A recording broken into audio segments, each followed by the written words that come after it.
Hello and welcome back to Kryptoschnack. My name is Marian and it's so nice to have you all here. I hope you enjoy your weekend today, and if you are new to my channel and you haven't subscribed, please do so.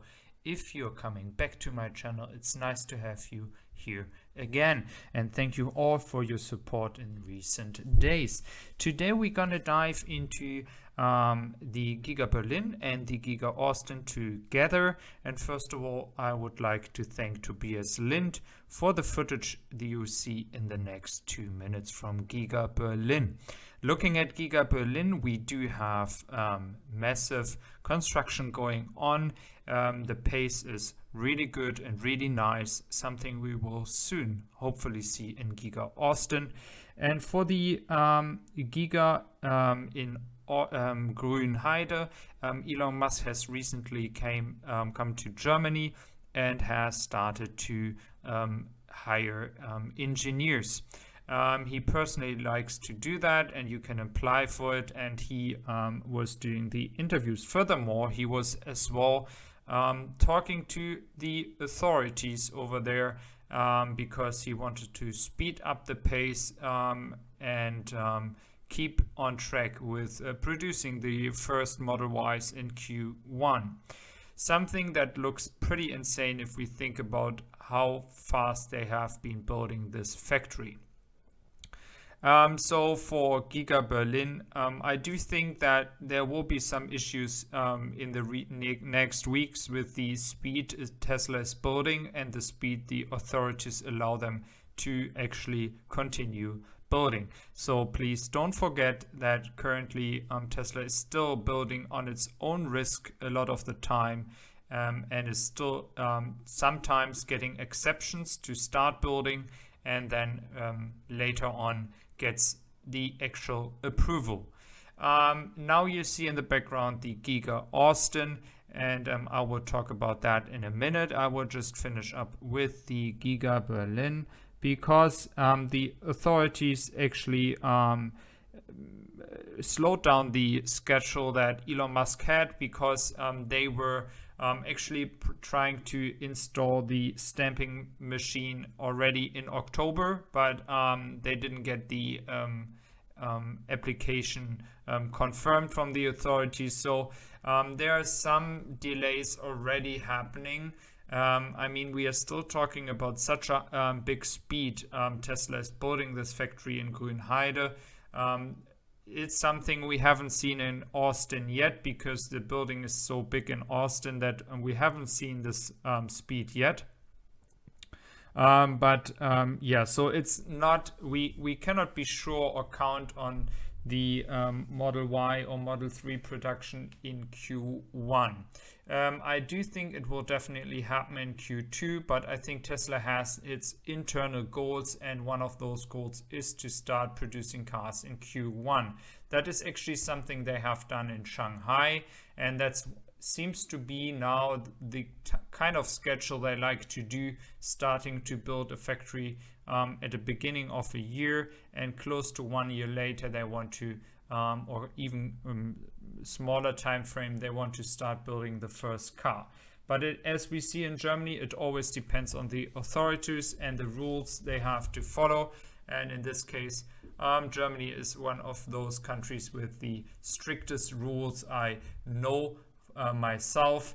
And yeah, so looking at the Giga Austin, guys, in Giga Austin, actually that what I mentioned in the past 2 videos, looking at the footage right now, you see in the back on the right side where we have everything getting in preparation for the second phase, the building and constructing the building, the factory itself, not the ground anymore. We actually see already material arriving, so it is just a question of time. We actually do see the building constructed, because the base is already ready at that area, and they have been moving at an enormous speed in recent days, making the holes and the concrete ready to start building the factory on top of it. What I haven't really got into yet is what we are looking at right now, straight ahead. They have been doing some sort of work there, but we don't see yet what actually is gonna happen. At the first time, I was actually thinking they would continue building at the right side, where they will definitely start building the factory in a few days, or even maybe tomorrow. But I don't know what's happening on this side we are looking at here right now. So maybe we will see next week something happening there. On the left side now we do approach, I haven't seen that actually, so I have to get my word back. We do see that they are starting to build here as well some sort of holes in concrete, so they actually started on this side too. But if we look at the speed, we see that there is a continuous upward trend of speed. We do see that the speed is really picking up, and I think massive changes, as mentioned yesterday, will come soon. So besides the issues in the Giga Berlin that we talked about, there's as well some nice news. The NIO stock, one of Tesla's competitors in China, has actually skyrocketed to a price where it's more worth than General Motors. And this is kind of a story that we all who follow Tesla remember when it happened to Tesla's price. And NIO is actually one of those beloved startups from the Chinese government. And in recent days, there were news that the Chinese government wants that the Chinese EV makers are actually exporting their cars to other countries.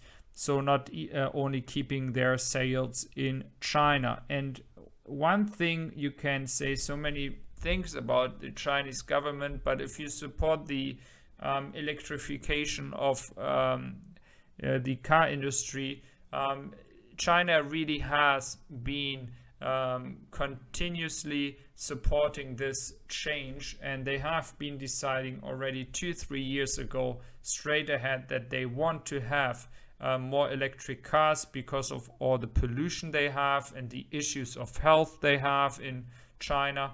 So they actually realized that they have to adapt, and this is something we haven't seen in all continents in the world yet.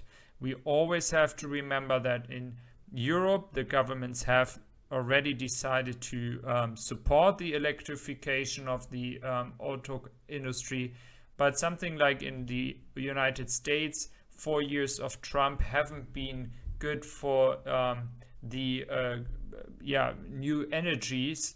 But Tesla is a good example that despite any political party or political rules, at the end of the day, the people decide, the citizens decide what kind of car they want to buy. And if they are able to buy a good electric car like a Tesla Model 3 or Tesla Model Y, it doesn't matter what the government is saying. And this is the key for changing our planet to a better future. More healthy and more fresh air and not so much oil anymore. This is something we always have to keep in mind. The power is within every single person to change what has been done in the past 60-70 years, and I do believe this is what a lot of people realize. So my friends and watchers out there, thank you so much for keeping me here. So if you like my channel, please subscribe, and I would really love to